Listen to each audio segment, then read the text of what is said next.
दोस्तों नमस्कार। आपके अपने चैनल घटना चक नॉलेज पर आप सभी लोगों का बहुत बहुत स्वागत है इस जीव विज्ञान की क्लास में, जिसमें हम RRB, NTPC, ALP, group D आदि एग्जामों के पिछले वर्षों में पूछे हुए प्रश्नों पर चर्चा करते हैं, जो रेलवे की बुक का सल्यूशन है घटना चक पब्लिकेशन की। तो देखते हैं यहाँ पर 50 महत्वपूर्ण प्रश्नों को, जो आने वाली सभी परीक्षाओं के लिए बहुत ही महत्वपूर्ण साबित होंगे, और ख़ासकर यह रेलवे के लिए तो है ही। इसके अतिरिक्त यह जहाँ जहाँ साइंस पूछी जाती है उन सभी के लिए यह महत्वपूर्ण है। तो समय को बचाते हुए शुरुआत करेंगे हम पहले प्रश्न से, जहाँ से हमने कल पिछली क्लास में देखा था, वहाँ से क्वेश्चनों को स्टार्ट करते हैं। और अभी तक पिछली क्लासों को जिसने भी नहीं देखा है तो वह चैनल पर जाकर इन सभी क्लासेस को प्लेलिस्ट बनी हुई है, वहां पर इन सभी को एक साथ में देख सकते हैं। तो शुरुआत करेंगे आज के प्रश्न से, जो 51 नंबर से स्टार्ट है। इसके 3 से 4 प्रश्न बचे थे, उनको देखेंगे और उसके बाद में हम शुरुआत करेंगे अगले, जो 2001 से 2014 तक प्रश्न पूछे गए थे। आज का प्रश्न है हमारा, आंत्र रस भोजन में मौजूद प्रोटीन को किन अणुओं में परिवर्तित करते हैं? ए अमीनो अम्ल, बी ग्लूकोज, सी ग्लिसरॉल, डी वसा अम्ल। इन चारों ऑप्शनों में से इसका राइट आंसर देखा जाए तो हो जाएगा हमारा ए अमीनो अम्ल। व्याख्या देखेंगे इसकी हम। आंत्र रस भोजन में मौजूद प्रोटीन को अमीनो अम्ल में परिवर्तित करता है। इस रस के दो मुख्य अवयव पेप्सिन नामक एंजाइम और हाइड्रोक्लोरिक अम्ल में होते हैं। पेप्सिन की विशेष क्रिया प्रोटीन पर होती है, जिसमें हाइड्रोक्लोरिक अम्ल सहायता करता है। अगला क्वेश्चन है हमारा, निम्न में से कौन सा अंग पित्त रस या बाइल जूस स्रावित करता है? 4 ऑप्शन है। ए हृदय, बी यकृत, सी वृक्क, डी मस्तिष्क। 4 ऑप्शन दिए गए हैं, चारों ऑप्शनों में से इसका राइट आंसर देखें तो हो जाएगा हमारा बी यकृत। व्याख्या देखते हैं इसकी। दिया गया है, यकृत पित्त रस यानी कि बाइल जूस स्रावित करता है। यह पित्त आंतों में उपस्थित एंजाइम की क्रिया को तीव्र कर देता है। यह यकृत प्रोटीन के उपापचय में सक्रिय रूप से भाग लेता है और प्रोटीन विघटन के फलस्वरूप उत्पन्न विषैले अमोनिया को यूरिया में परिवर्तित कर देता है। आगे बढ़ते हैं। अगला क्वेश्चन है हमारा, निम्नलिखित में से कौन सा मानव उत्सर्जन तंत्र का हिस्सा नहीं है? ए संग्रहण नलिका, बी बोमेन्स कैप्सूल, सी श्वासनिका, डी केशिका गुहा गुच्छ। 4 ऑप्शन दिए गए हैं, चारों ऑप्शनों में से इसका राइट आंसर देखें हम तो हो जाएगा हमारा सी श्वसनिका। आगे बढ़ते हैं, देखेंगे इसकी व्याख्या को। यहाँ पर दिया गया है श्वसनिका यानी कि श्वसन तंत्र से संबंधित है, जबकि बोमेन्स कैप्सूल कोशिका गुच्छ तथा संग्रहण नलिका मानव उत्सर्जन तंत्र का हिस्सा है। वृक्क नलिका में उसके ऊपरी सिरे पर एक प्याले की आकृति का थैला होता है, जो बोमेन्स कैप्सूल कहलाता है। बोमेन्स कैप्सूल में रुधिर कोशिकाओं का एक गुच्छा होता है, जो कोशिका गुच्छ कहलाता है। आगे बढ़ते हैं, अगला क्वेश्चन देखेंगे। अगला क्वेश्चन दिया गया है, एक वयस्क मानव में रक्त का निर्माण होता है। यहाँ पर से हमारे स्टार्ट हो रहे हैं, जो 2001 से 2014 के बीच में वस्तुनिष्ठ यानी कि एमसीक्यू पूछे गए थे, उन प्रश्नों पर चर्चा कर रहे हैं, क्योंकि यह दूसरे चैप्टर के हैं। तो आज का ये जो 2001 से 14 के बीच की सीरीज है, इन सभी प्रश्नों को देखेंगे, जितने भी प्रश्न हैं। तो प्रश्न क्या है, एक वयस्क मनुष्य में रक्त का निर्माण होता है, कहाँ पर होता है? ए जैव द्रव्य द्वारा, बी तिल्ली द्वारा, सी लाल अस्थमा मज्जा द्वारा, डी फेफड़ों द्वारा, ई उपर्युक्त में से कोई नहीं। 4 ऑप्शन दिए गए हैं, चारों में से इसका राइट आंसर देखा जाए तो हो जाएगा हमारा सी लाल अस्थि मज्जा द्वारा। व्याख्या देखेंगे यहाँ पर इसकी हम। दिया गया है, एक वयस्क मानव में रक्त का निर्माण लाल अस्थिमज्जा के द्वारा ही होता है। तिल्ली पूरे शरीर का कुछ रक्त संचित रूप में रखती है। तिल्ली यानी कि स्प्लीन में श्वेत रक्त कणिकाओं का निर्माण तथा लाल रक्त कणिकाओं का विनाश होता है। अतः तिल्ली को लाल रक्त कणिकाओं की कब्रगाह कहा जाता है। अगला क्वेश्चन दिया गया है हमारा, खून में कौन सा अवयव नहीं होता है? ए आरबीसी, बी डब्ल्यूबीसी, सी प्लासेंटा, डी प्लाज्मा। 4 ऑप्शन दिए गए हैं। चारों ऑप्शनों में से इसका राइट आंसर देखा जाए तो हो जाएगा हमारा सी प्लासेंटा। आगे बढ़ते हैं। अगला इसकी व्याख्या दी गई है यहाँ पर। खून के मुख्य अवयव आरबीसी, डब्ल्यूबीसी तथा प्लाज्मा है। प्लासेंटा भ्रूण को मां से पोषण तत्व प्रदान करता है। रुधिर तथा लसिका तरल ऊतक या संवहनी ऊतक कहलाते हैं।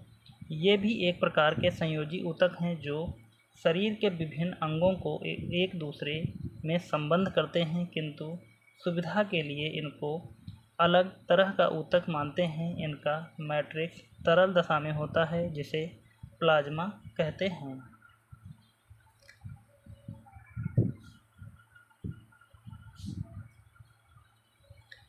अगला क्वेश्चन दिया गया है, नाड़ी स्पंदन मात्रा मापक कौन सा है? ए गति, बी स्थानांतरण, सी बल, डी वेग। 4 ऑप्शन दिए गए हैं। चारों ऑप्शनों में से इसका राइट आंसर देखें हम तो हो जाएगा हमारा ए गति।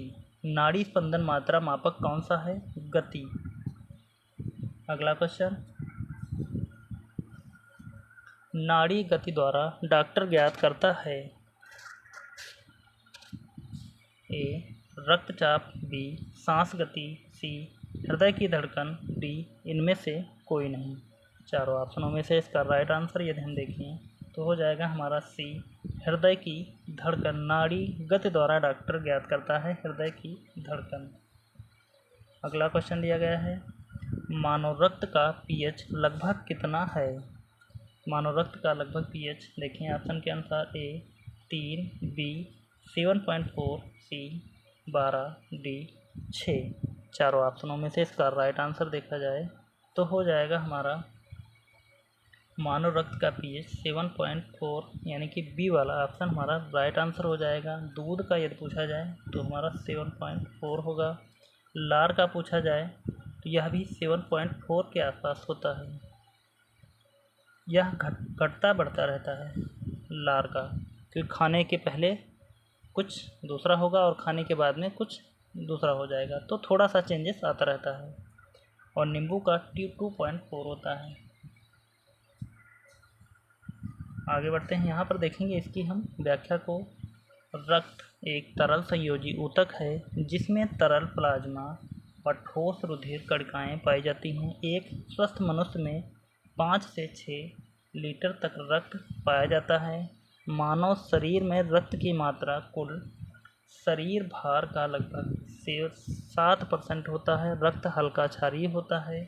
इसका पीएच मान 7.4 यानी कि 7.3 से 7.4 होता है। अगला क्वेश्चन दिया गया है हमारा, मुख्य रूप से कौन सी रक्त वाहिकाएं हमारे शरीर के विभिन्न भागों से हृदय तक रक्त का वहन करती हैं? ए सिराएं, बी धमनियाँ, सी कोशिकाएं, डी ये सभी। 4 ऑप्शन दिए गए हैं। चारों ऑप्शनों में से इसका राइट आंसर देखें तो हो जाएगा हमारा ए सिराएं। अगला क्वेश्चन दिया गया है, वयस्क मनुष्य के प्रति मिनट हृदय धड़कन की दर सामान्य परास क्या है? ए 50 से 62, बी 60 से 80, सी 81 से 90, डी 91 से 110। इन चारों ऑप्शनों में से इसका राइट आंसर देखें तो हो जाएगा हमारा 7 का बी वाला राइट आंसर। एक वयस्क मनुष्य के प्रति मिनट हृदय धड़कन की दर का सामान्य प्रयास है 60 से 80 के बीच में। अगला क्वेश्चन देखें यहाँ पर, मानव शरीर के विकास के घटक के संदर्भ में ए बी एवं ए बी यानी कि दिया गया है ए, पहला अगर हम देखें ए, दूसरा है बी ग्रुप, तीसरा है ए बी तथा ओ पद प्रयोग किए जाते हैं और इनको A group, B group, A B group और ओ ग्रुप के नाम से भी जाना जाता है। तो देखते हैं क्या कह रहा है। ओ पद प्रयोग किए जाते हैं मानव शरीर के किस घटक के लिए? तो ए रक्त के लिए, बी यकृत या लीवर के लिए, सी वृक्क या किडनी के लिए, डी नेत्र के लिए। 4 ऑप्शन दिए गए हैं। चारों ऑप्शनों में से इसका राइट आंसर देखें तो हो जाएगा हमारा ए। यह रक्त के लिए प्रयोग किए जाते हैं, जैसे कि ए ग्रुप का ब्लड है या बी ग्रुप का ब्लड है या ए बी ग्रुप का ब्लड है या ओ ग्रुप का ब्लड है। तो इस प्रकार यह रक्त के लिए प्रयोग किया जाता है। अगला क्वेश्चन दिया गया है हमारा, ए बी रक्त समूह का दाता इनमें से किस रक्त समूह के प्राप्तकर्ता को रक्त दे सकता है? ए बी रक्त ग्रुप का दाता इनमें से किस रक्त समूह के प्राप्तकर्ता को दे सकता है? ए बी, सी वाले ऑप्शन में दिया गया है ए बी और डी में दिया गया है ओ। इन चारों ऑप्शनों में से इसका राइट आंसर देखें तो यहाँ पर हो जाएगा हमारा सी। ए बी रक्त समूह का दाता ए बी रक्त समूह वाले प्राप्तकर्ता को दे सकता है। व्याख्या देखेंगे यहाँ पर इसकी हम। ए बी रक्त समूह वाले व्यक्ति सार्वत्रिक अदाता यानी कि यूनिवर्सल रिसेप्टेंट्स होते हैं, अर्थात ए बी रक्त समूह वाले व्यक्ति को किसी भी रक्त समूह का रक्त दिया जा सकता है, परंतु ए बी रक्त समूह वाले व्यक्ति केवल अपने वर्ग यानी कि ए बी रक्त समूह वाले व्यक्ति को ही रक्त दे सकते हैं। अगला क्वेश्चन दिया गया है हमारा, ग्रुप ए रक्त वाले व्यक्ति को किस ग्रुप का रक्त दिया जा सकता है? A B group, B A तथा O group, C A B group, D B तथा ओ ग्रुप। इन चारों ऑप्शनों में से इसका राइट आंसर देखें तो हो जाएगा हमारा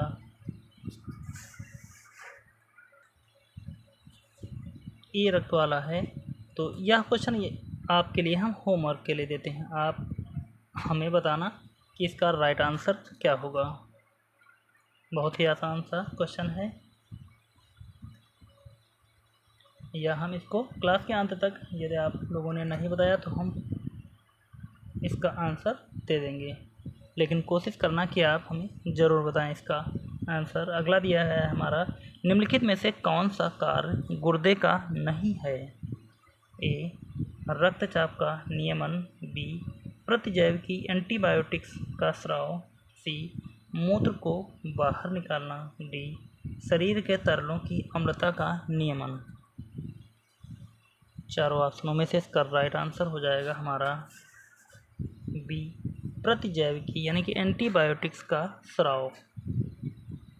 अगला क्वेश्चन दिया गया है, मानव शरीर में रक्तचाप निम्नलिखित द्वारा नियंत्रित होता है? ए एड्रीनल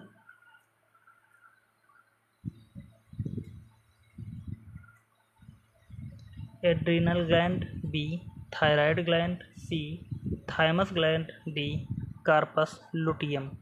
चारों ऑप्शनों में से इसका राइट आंसर देखें तो हो जाएगा हमारा ए एड्रीनल ग्लैंड के द्वारा मानव शरीर में रक्तचाप नियंत्रित होता है। व्याख्या देखेंगे इसकी हम। दिया गया है, मानव शरीर में रक्तचाप एड्रीनल ग्लैंड द्वारा नियंत्रित होता है। थायराइड ग्लैंड समस्त उपापचयी क्रियाओं पर नियंत्रित तथा वृद्धि में सहायक हैं। थाइमस ग्लैंड वृद्धि एवं लैंगिक परिपक्वता को प्रभावित करती हैं तथा लिम्फोसाइट का उत्पादन करके उन्हें प्रतिरक्षी पदार्थों के संश्लेषण की प्रेरणा देती हैं।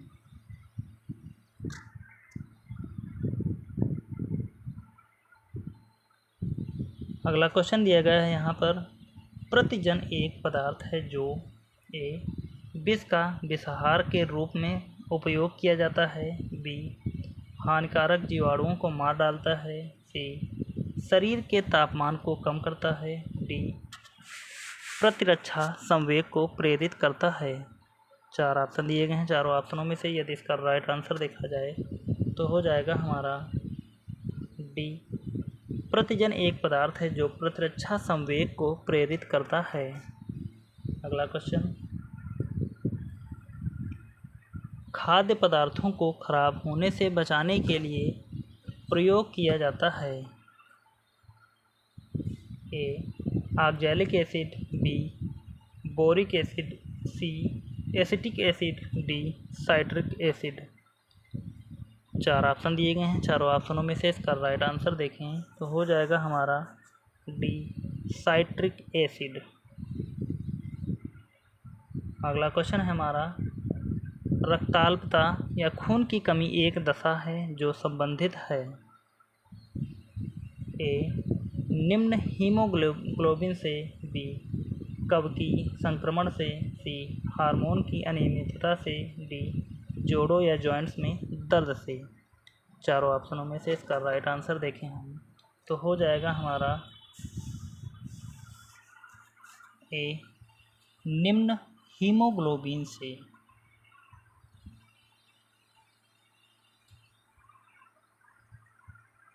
अगला क्वेश्चन है हमारा, इनुलिन पाई जाती है किसमें?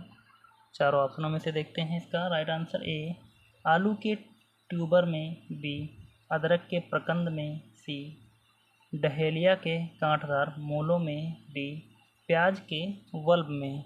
4 ऑप्शन दिए गए हैं। चारों ऑप्शनों में से इसका राइट आंसर देखें हम तो हो जाएगा हमारा सी डहेलिया के गांठदार मूलों में।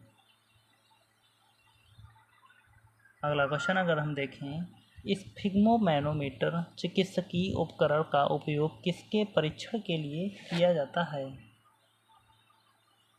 ए हार्मोन क्रिया, बी ब्रेन ट्यूमर।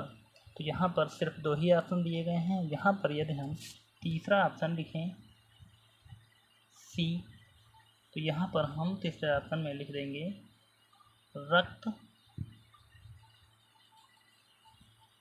चाप, हमारा तीसरा आंसर हो जाएगा और यही इसका राइट आंसर हो जाएगा सी वाला, यानी कि रक्तचाप इसका सही उत्तर होगा। स्फिग्मोमैनोमीटर चिकित्सकीय उपकरण का उपयोग रक्तचाप परीक्षण के लिए किया जाता है। आगे बढ़ते हैं, देखेंगे यहाँ पर इसकी हम व्याख्या को। स्फिग्मोमैनोमीटर यानी कि नाड़ी दाबांतर मापी उपकरण का उपयोग रक्तचाप यानी कि ब्लड प्रेशर को मापने में किया जाता है। स्वस्थ मनुष्य के रक्तचाप की माप 120 से 120/80 होती है। आगे बढ़ते हैं,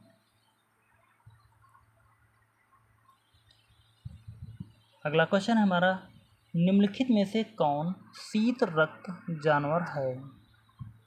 ए छिपकली, बी मेढक, सी मछली, डी उपर्युक्त सभी। इन 4 ऑप्शनों में से इसका राइट आंसर देखा जाए तो हो जाएगा हमारा डी उपर्युक्त सभी। निम्नलिखित में से कौन शीत रक्त यानी कि कोल्ड ब्लडेड जानवर है? तो यहाँ पर छिपकली भी होगा, मेढक भी होगी और मछली। यह शीत यानी कि कोल्ड ब्लडेड जानवर हैं या जंतु हैं। देखते हैं यहाँ पर इनकी व्याख्या को हम थोड़ा सा। छिपकली, मेढक, मछली तीनों शीत रक्त पाया जाता है। शीत रक्त वह रक्त होता है जिसका तापमान परिस्थितियों के अनुसार बदला जा सकता है। अगला क्वेश्चन देखते हैं,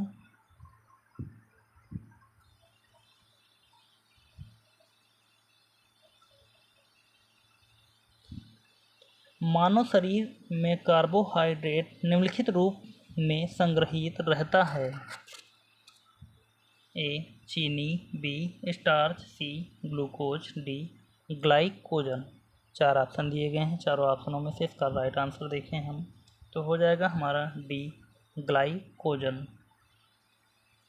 अगला क्वेश्चन, अवशोषित भोज्य पदार्थ के प्रोटोप्लाज्म में बदलने की प्रक्रिया कहलाती है? ए एसिमिलेशन, बी इजेशन, सी एब्सॉर्प्शन, डी इंजेक्शन। चारों ऑप्शनों में से इसका राइट आंसर यदि हम देखें तो हो जाएगा हमारा ए एसिमिलेशन। आगे बढ़ते हैं, अगला क्वेश्चन। शर्करा को यकृत बदल देती है, किसमें बदलती है? ए ग्लूकोज में, बी सेलुलोज में, सी ग्लाइकोजन में, डी सुक्रोज में। चार ऑप्शन दिए गए हैं, चारों ऑप्शनों में से यदि इसका राइट आंसर देखें तो हो जाएगा हमारा सी ग्लाइकोजन में। अगला क्वेश्चन है, ग्लूकोज की आवश्यकता होने पर निम्नलिखित में से कौन सा अंग संचित ग्लाइकोजन को खंडित कर ग्लूकोज में परिवर्तित करता है? ए यकृत, बी पित्ताशय, सी अग्नाशय, डी छोटी आंत। चार ऑप्शन दिए गए हैं, चारों ऑप्शनों में से यदि इसका राइट आंसर देखें तो हो जाएगा हमारा ए यकृत।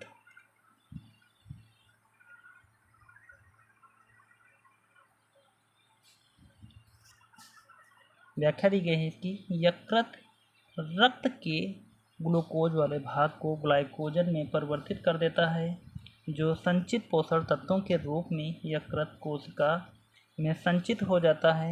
रक्त को विभिन्न अवयवों के लिए ग्लूकोज की आवश्यकता होने पर यकृत संचित ग्लाइकोजन को खंडित कर ग्लूकोज में परिवर्तित कर देता है। आगे बढ़ते हैं, यहाँ पर देखेंगे हम अगला क्वेश्चन दिया गया है, खून का वह महत्वपूर्ण घटक जो स्पंदन में सहायता करता है? ए प्लेटलेट्स, बी प्लाज्मा, सी हीमोग्लोबिन, डी सीरम, ई आरएच तत्व। चार ऑप्शन दिए गए हैं, पांच ऑप्शन है यहाँ पर इस क्वेश्चन के। पांचों ऑप्शनों में से इसका हमें सही उत्तर बताना है। तो यहाँ पर देखते हैं,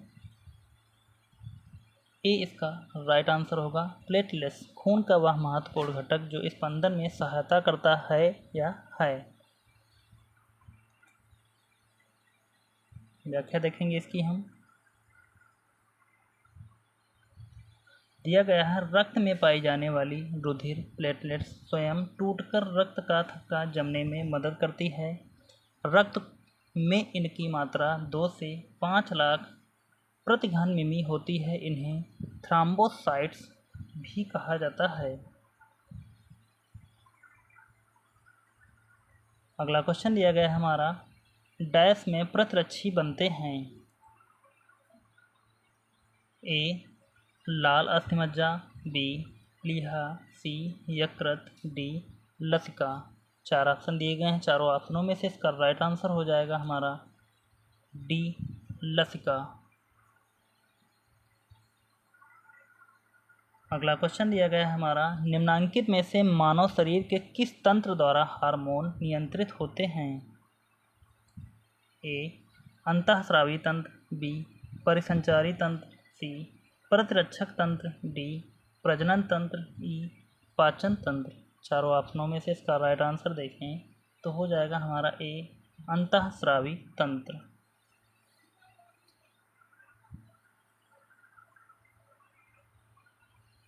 व्याख्या दी गई है इसकी, मानव शरीर के अंतःस्रावी तंत्र द्वारा हार्मोन स्रावित तथा नियंत्रित होते हैं। हार्मोन मुख्यतः एक विशिष्ट कार्बनिक यौगिक होते हैं, अतः स्रावी ग्रंथियों को नलिका विहीन ग्रंथियां भी कहते हैं।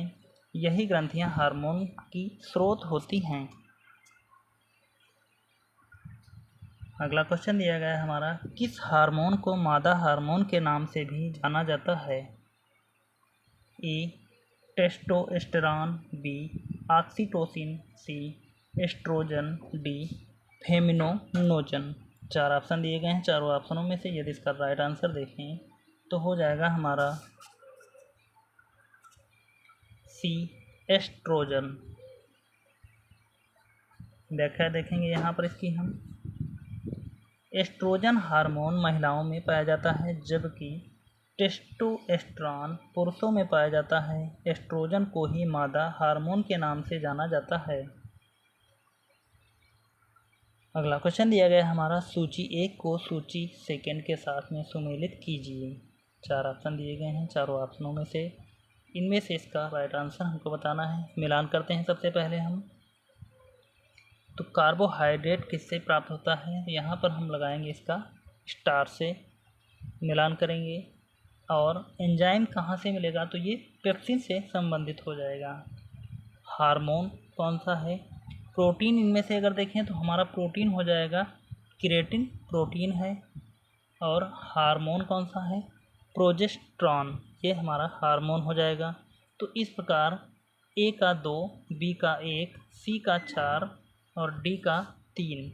तो यहाँ पर जब ए का 2 मिलाएंगे तो ए वाला ऑप्शन कट जाएगा, डी वाला ऑप्शन कट जाएगा।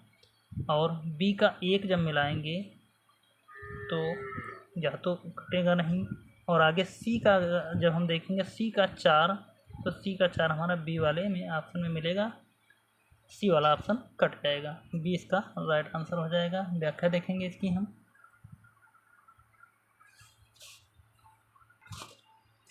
व्याख्या दी गई है, स्टार्च एक पॉलीसेकेराइड कार्बोहाइड्रेट्स होता है। पेप्सिन नामक एंजाइम प्रोटीन के पाचन में सहायक होता है। प्रोजेस्टेरॉन नामक हार्मोन मादा जनन ग्रंथि अंडाशय से संबंधित होता है। यह स्तन ग्रंथियों की वृद्धि का नियंत्रण करता है।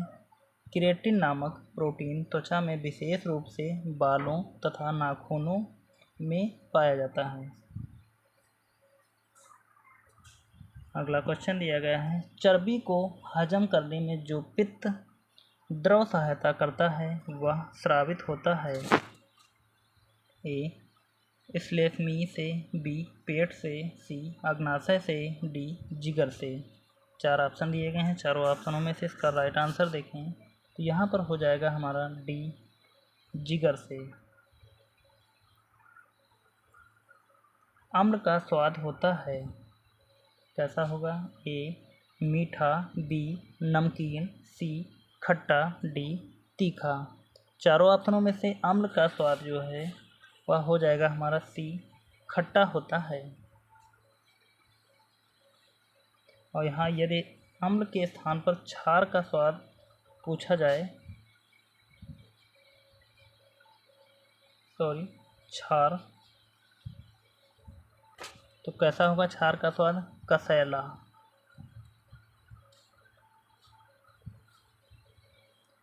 आगे बढ़ते हैं, अगला क्वेश्चन देखेंगे। अगला क्वेश्चन यहाँ पर दिया गया है, निम्नलिखित को सुमेलित कीजिए और नीचे दिए गए कोटों से सही उत्तर चुनिए। यानी कि कोट के माध्यम से इसका सही उत्तर बताना है हमको। एक तरफ रोग दिया गया है और उस दूसरी तरफ उनसे संबंधित उनके यंत्र दिए गए हैं जिनसे उनका इलाज या उनके मीटर या चेक करने वाले होते हैं। तो देखते हैं, मिलाते हैं। तो यहाँ पर ए वाले में दिया गया है हमारा इलेक्ट्रोएन्सीफेलोग्राफ। तो यह किससे संबंधित होगा, इलेक्ट्रोएन्सीफेलोग्राफ तो हमारा हो जाएगा मस्तिष्क रोगों का निदानकारी यंत्र है। इलेक्ट्रोकार्डियोग्राफ, अब जब यहाँ पर कार्डियो दिया गया है तो आप हृदय की तरफ या हृदय रोगों का निदानकारी यंत्र, तो बी वाले ऑप्शन की तरफ बढ़ेंगे हम। स्फिग्नोमैनोमीटर की बात करें तो यहाँ पर हो जाएगा रक्तचाप से संबंधित होगा। स्टेथोस्कोप, तो यह हो जाएगा हृदय की धड़कन सुनना स्टेथोस्कोप के जरिए से।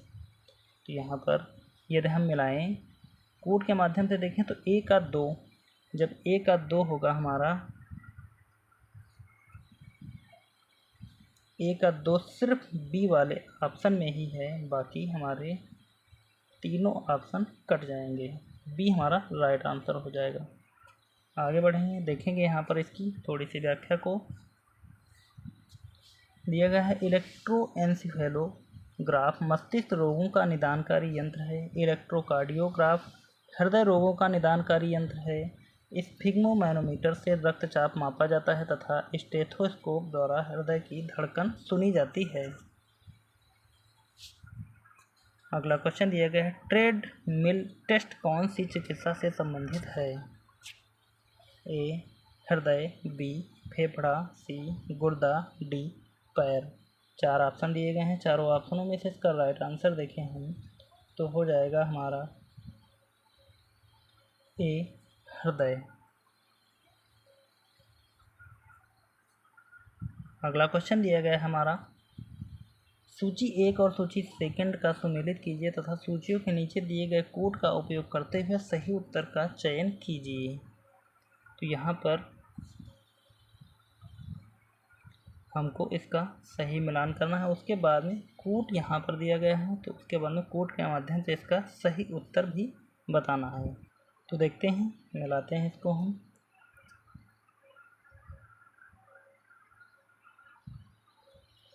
यहाँ पर यदि हम मिलाए लैंगरहैंस ट्यूब, तो किससे संबंधित हो जाएगा? तो लैंगरहैंस ट्यूब होगा हमारा इंसुलिन से। पीयूष ग्रंथ की बात करें तो पीयूष ग्रंथ होगा वृद्धि हार्मोन 3 से संबंधित होगा। थायराइड ग्रंथ की बात करें, सी वाला ऑप्शन, तो यहाँ पर हो जाएगा हमारा कैल्सिटोनिन। और एड्रीनल ग्रंथ की बात करें तो यहाँ हो जाएगा एपिनेफ्रिन। यानी कि ए का 4, बी का 3 और सी का 1 और डी का हो जाएगा 2, यानी कि 43 12, यानी कि ए का A4 B3 1 2। इस प्रकार हम कोड के माध्यम से इसका सही उत्तर निकालेंगे। ए का 4 और ए का 4 जब हम निकालेंगे तो 2 ऑप्शन हमारे कट जाएंगे पहले से ही, यानी कि ए का 4 यहाँ पर है, यहाँ पर है। बी का 3 यहाँ पर भी है, यहाँ पर भी है। सी का 1 यहाँ पर नहीं है, तो यह भी हमारा बी वाला ऑप्शन कटेगा और सी वाला ऑप्शन हो जाएगा राइट, क्योंकि यहाँ पर सी का 1 और डी का 2। तो राइट आंसर हमारा सी है। आगे बढ़ते हैं अगले क्वेश्चन की तरफ, इसकी व्याख्या देखेंगे सबसे पहले हम। दिया गया है लैंगरहैंस ट्यूब से इंसुलिन हार्मोन का स्राव होता है, पीयूष ग्रंथ से वृद्धि हार्मोन का, थायराइड ग्रंथ से कास्टिटोनिन का, एड्रीनल ग्रंथ से एपिनेफ्रिन का स्राव होता है। अगला क्वेश्चन दिया गया हमारा, वृद्धि हार्मोन का स्रावण किसके द्वारा होता है? ए थायरॉक्सिन, बी पिट्यूटरी, सी सीक्रेटिन, डी एड्रीनल। 4 ऑप्शन दिए गए हैं। चारों ऑप्शनों में से इसका राइट आंसर देखा जाए तो हो जाएगा हमारा बी पिट्यूटरी। वृद्धि हार्मोन का स्रावण किसके द्वारा होगा? तो पिट्यूटरी ग्रंथि के द्वारा होता है। अगला क्वेश्चन, इंसुलिन डैश के उपापचय को नियंत्रित करता है? ए शर्कराओं के, बी वसाओं के, सी प्रोटीन के, डी लवणों के। इन चारों ऑप्शनों में से इंसुलिन किसके इंसुलिन उपापचय को नियंत्रित करता है? किसके? शर्कराओं के। ए वाला राइट ऑप्शन हो जाएगा। डैश खाली, यानी कि खाली स्थान पर हम शर्करा भर देंगे। अगला क्वेश्चन दिया गया है, RH कारक एक शब्द है जिसे हम डैश के संबंध में सुनते हैं? ए अंतरिक्ष यात्रा, बी रक्ताधान, सी वायुदाब, डी रक्तचाप। 4 ऑप्शन दिए गए हैं। चारों ऑप्शनों में से इसका राइट आंसर हो जाएगा हमारा बी रक्ताधान। RH कारक एक शब्द है जिसे हम रक्ताधान के संबंध में सुनते हैं। व्याख्या देखेंगे इसकी हम। दिया गया, रक्त समूहों की खोज वर्ष 1901 में ऑस्ट्रियाई मूल के अमेरिकी जीव वैज्ञानिक कार्ल लैंडस्टीनर ने की थी, जिसके लिए उन्हें वर्ष 1930 में चिकित्सा के नोबेल पुरस्कार से सम्मानित किया गया था। RH एक एंटीजन है रहीसस बंदर के, जो RBC लाल रुधिर कणिकाओं में पाया जाता है। अगला क्वेश्चन दिया गया है, मनुष्य का सामान्य रक्तचाप होता है? ए 150 से 90, बी 120 से 80, सी 100 से 50, डी 90 से 80। तो मनुष्य का सामान्य रक्तचाप 120 से 80 Hg होता है। आगे बढ़ते हैं, यहाँ पर देखेंगे हम इसकी व्याख्या को। मनुष्य का रक्तचाप सामान्यतः 120 से 80 Hg होता है। मिलीमीटर मरकरी माना जाता है। रक्तचाप की दो मापें प्रयोग में आती हैं। ऊपरी माप 120 मिमी को सिस्टोलिक यानी कि सिस्टोलिक रक्तचाप कहते हैं। यह वह दाब है जिसके द्वारा हृदय रक्त को धमनियों में फेंकता है। और निचली माप 80 मिमी को डायस्टोलिक या डायस्टोलिक रक्तचाप कहते हैं। यह वह दबाव है जिसके अंतर्गत रक्त दो हृदय संकुचनों के माध्यंतर समय में धमनियों में बहता रहता है। रक्तचाप को नाड़ी दाबांतर मापी से मापा जाता है।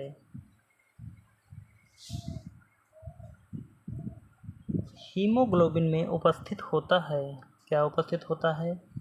ए कॉपर, बी आयरन, सी कोबाल्ट, डी निकिल। 4 ऑप्शन दिए गए हैं। चारों ऑप्शनों में से इसका सही उत्तर बताना है कि हीमोग्लोबिन में क्या उपस्थित होता है। तो हीमोग्लोबिन में हमारा आयरन उपस्थित होता है। Fe यानी कि लौह तत्व जिसे कहते हैं। सर्वाधिक लौह तत्व किसमें पाया जाता है? मेथी में, उसके बाद पालक में, उसके बाद में हरी पत्तेदार सब्जियों में,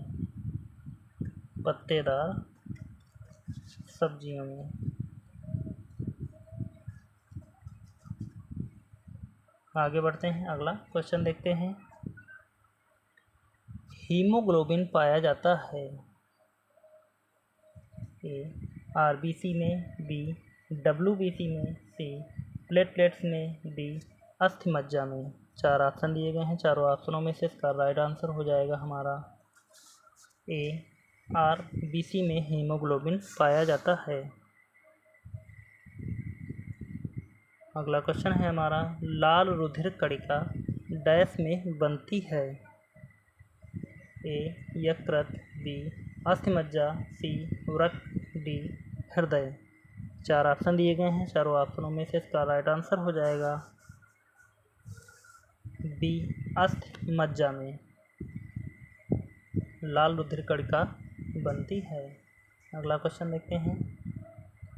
लाल रक्त कणिकाएं आरबीसी का आकार होता है, किस प्रकार का होता है? ए गोलाकार, बी उत्तलाकार, सी अनियमितताकार, डी इनमें से कोई नहीं। 4 ऑप्शन दिए गए हैं। चारों ऑप्शनों में से इसका राइट आंसर हो जाएगा हमारा डी इनमें से कोई नहीं। लाल रक्त कणिकाओं का आकार इनमें से कोई नहीं होता है।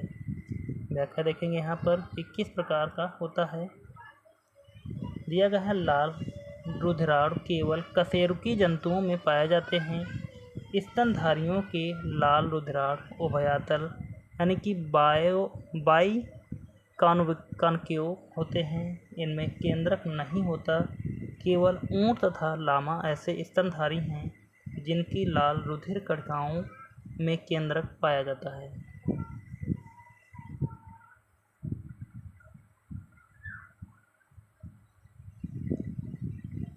अगला क्वेश्चन दिया गया है हमारा, निम्नलिखित में से कौन सा मानव रक्त का घटक नहीं है?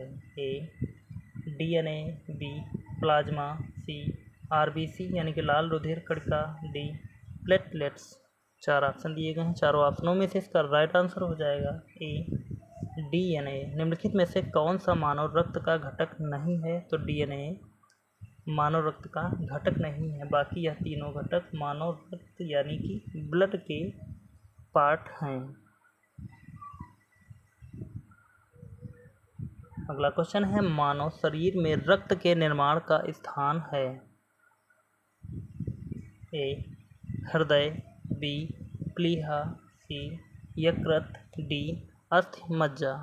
इन चारों ऑप्शनों में से इसका राइट आंसर हो जाएगा मानव शरीर में रक्त के निर्माण का स्थान जो है उसका नाम हो जाएगा अस्थि मज्जा। अगला क्वेश्चन दिया गया है, वयस्क मानव में रुधिर की संरचना किसके द्वारा की जाती है? ए हृदय, बी तिल्ली, सी लाल अस्थिमज्जा, डी पीत अस्थिमज्जा। चारों ऑप्शनों में से इसका राइट आंसर हो जाएगा सी लाल अस्थिमज्जा।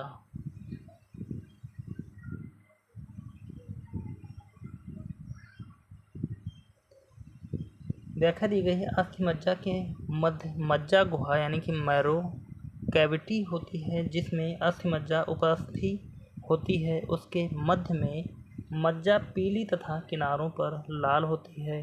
लाल मज्जा में लाल रक्त कणिकाओं यानी कि कणिका में श्वेताणु एवं रुधिर पट्टिकाणु का निर्माण होता है। अगला क्वेश्चन दिया गया है, मानव शरीर के भीतर खून निम्न की उपस्थिति के कारण नहीं जमता। ए हीमोग्लोबिन, बी हेपेरिन, सी फाइब्रोनोजिन, डी इनमें से कोई नहीं। चार ऑप्शन दिए गए हैं, चारों ऑप्शनों में से इसका राइट आंसर होगा हमारा बी हेपेरिन। मानव शरीर के भीतर खून निम्न की उपस्थिति के कारण नहीं जमता है, किसकी? हेपेरिन की कमी से।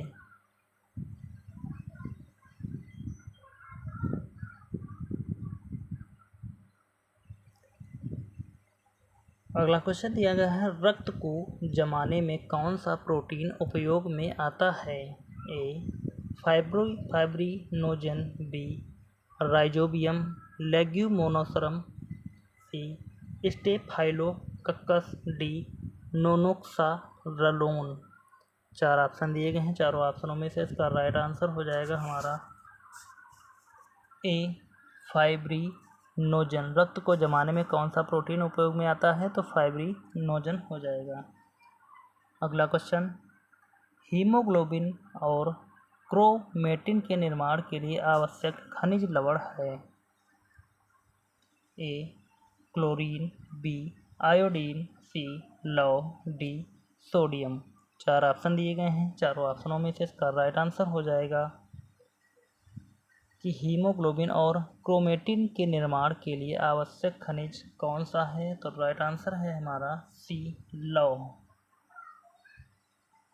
व्याख्या दी गई इसकी देखते हैं, हीमोग्लोबिन और क्रोमेटिन के निर्माण के लिए लौह आवश्यक खनिज लवण है। इसकी कमी से रक्ताल्पता हो जाती है। लोहे का अभिशोषण केवल 10% ही होता है। आगे बढ़ते हैं अगले क्वेश्चन की तरफ। अगला क्वेश्चन है हमारा, रुधिराणु का कितने प्रतिशत लाल रक्त कणिकाएं होती हैं? ए 60%, बी 80%, सी 90%, डी 40%। चारों ऑप्शनों में से इसका राइट आंसर देखें हम तो हो जाएगा हमारा सी 90%।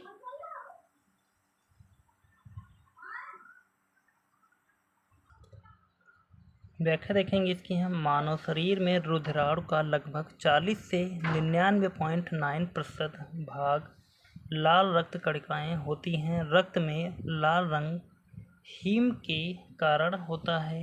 लाल रक्त कण प्रत्येक श्वेत रुधिर कणिकाओं पर 600 गुना होते हैं। रक्त में श्वेत रुधिर कणिकाएं और लाल रुधिर कणिकाओं का अनुपात लगभग 1:600 होता है। अतः स्पष्ट है कि विकल्प सी सही उत्तर है। अगला क्वेश्चन दिया गया हमारा, सामान्य व्यक्ति में 100 मिली रक्त में कोलेस्ट्रॉल स्तर किसके बीच रहता है? ए 250 से 350 मिलीग्राम, बी 150 से 250 मिलीग्राम, सी 100 ग्राम से 150 मिलीग्राम, डी 50 से 100 मिलीग्राम। चारों ऑप्शनों में से इसका राइट आंसर देखें तो हो जाएगा हमारा सी 100 से 150 मिलीग्राम। व्याख्या देखेंगे इसकी हम। सामान्य व्यक्ति में प्रति 100 मिली रक्त में 100 से 150 मिलीग्राम कोलेस्ट्रॉल होता है। इससे अधिक कोलेस्ट्रॉल होने पर हृदय की बीमारी होने की अधिक संभावना होती है। अगला क्वेश्चन देखें। हृदय यानी कि हार्ट का काम है। ए, ऊतकों को ऑक्सीजन पहुंचाना। बी, ऊतकों से कार्बन डाइऑक्साइड ले जाना। सी, अपशिष्ट द्रव्यों का उत्सर्जन। डी, रुधिर को शरीर के विभिन्न अंगों में पंप करना। 4 ऑप्शन दिए गए हैं। चारों ऑप्शनों में से इसका राइट आंसर हो जाएगा हमारा डी, रुधिर को शरीर के विभिन्न अंगों में पंप करना। व्याख्या दी गई है इसकी यहाँ पर। हृदय शरीर में विभिन्न अंगों को शुद्ध रुधिर पंप करता है। यह रुधिर परिसंचरण तंत्र का केंद्रीय भाग होता है। मानव शरीर में हृदय रक्त को शुद्धिकरण के लिए भी फेफड़ों यानी कि श्वसनांगों में पंप करता है। अगला क्वेश्चन दिया गया हमारा। एल्कोहल शरीर में पहुंचकर निम्नलिखित प्रभाव दिखाता है। ए, संवेदनशीलता को बढ़ा देता है। बी, संवेदनशीलता को कम कर देता है। सी, शरीर पर कोई प्रभाव नहीं डालता। डी, शारीरिक क्रियाशीलता बढ़ा देता है। 4 ऑप्शन दिए गए हैं। चारों में से इसका यदि हम राइट आंसर देखें तो हो जाएगा हमारा बी, संवेदनशीलता को कम कर देता है।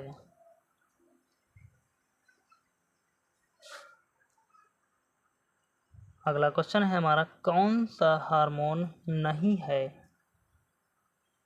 A, insulin. B, adrenal. C, thyroxine.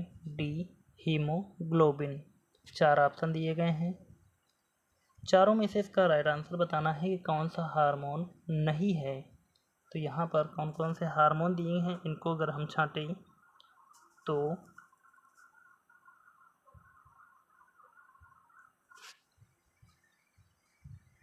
Adrenal एक हार्मोन है, थायरॉक्सिन भी एक हार्मोन है और इंसुलिन भी एक हार्मोन है। यानी कि यह तीनों हार्मोन के प्रकार हैं या 3 प्रकार के अलग अलग हार्मोन हैं।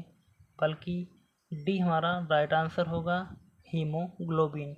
यह एक रक्त का प्रकार है, हीमोग्लोबिन। व्याख्या देखेंगे इसकी हम। इंसुलिन,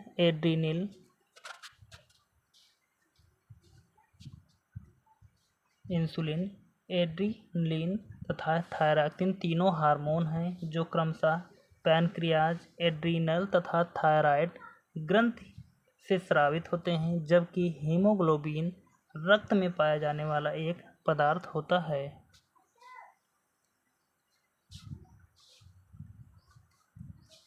अगला क्वेश्चन दिया गया है हमारा। मानव के हृदय में कितने वाल्व होते हैं। तो यहाँ पर 4 ऑप्शन के माध्यम से इसका सही उत्तर बताएं। आपके लिए हम 10 सेकंड का समय लेते हैं।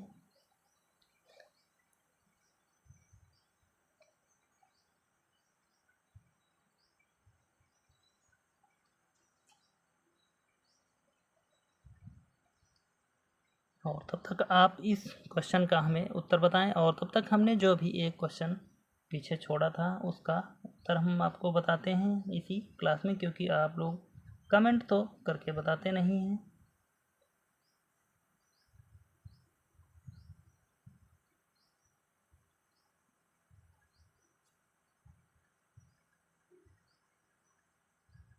तो देखते हैं यहाँ पर हमने एक क्वेश्चन जो होमवर्क के लिए दिया था आपका हम उत्तर यहाँ पर बताएंगे। ग्रुप ए रक्त वाले व्यक्ति को किस ग्रुप का रक्त दिया जा सकता है। तो यहाँ पर किस ग्रुप वाले व्यक्ति को रक्त दिया जा सकता है। ए रक्त वाले व्यक्ति को तो ए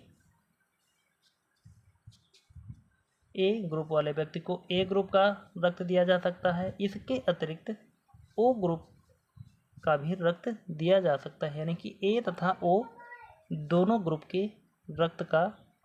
रक्त को दिया जा सकता है।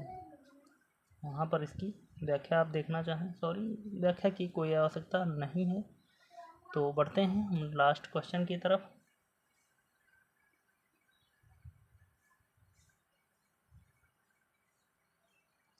यहाँ पर इसका सही उत्तर देखते हैं। इसका राइट आंसर हो जाएगा हमारा ए 4। मानव के हृदय में कितने वाल्व पाए जाते हैं? तो मानव के हृदय में 4 वाल्व पाए जाते हैं। तो आज की क्लास यहीं पर समाप्त होती है, क्योंकि 50 महत्वपूर्ण क्वेश्चनों पर चर्चा करनी थी। इसके अतिरिक्त हमने 7 से 8 प्रश्न और एक्स्ट्रा कर लिए हैं। तो उम्मीद करता हूँ कि आप सभी लोगों ने इस क्लास को शुरू से अंत तक देखी होगी, और आपको यह क्लास कैसी लगी आप हमें कमेंट करके कमेंट में ज़रूर उत्तर दें। यदि आपको कहीं पर कोई भी त्रुटि लगती है तो आप उसका जवाब कमेंट में ज़रूर हमको बताएं। और अभी तक चैनल को सब्सक्राइब नहीं किया तो प्लीज़ आप सभी लोग चैनल को सब्सक्राइब कर लें, वीडियो को लाइक कर दें और इस क्लास को ज़्यादा से ज़्यादा शेयर कर दें। और फिजिक्स केमिस्ट्री की जो पिछली क्लासें हो चुकी हैं, रेलवे से संबंधित जितने भी प्रश्न थे फिजिक्स और केमिस्ट्री के, उन सभी की क्लासेस करा दी गई हैं। चैनल पर उसकी प्लेलिस्ट बना दी गई है, वहाँ से उन सभी क्लासों को आप देख सकते हैं। और सुबह के समय में जो पॉलिटी की क्लास चलती है उस क्लास को भी आप एंजॉय कर सकते हैं। जो ऑल एग्ज़ाम इम्पॉर्टेंट क्वेश्चन हैं वह भी प्रीवियस ईयर क्वेश्चन ही हैं। तो चलते हैं, मिलेंगे फिर अगली क्लास में। तब तक के लिए धन्यवाद। जय हिंद। आपका समय शुभ हो।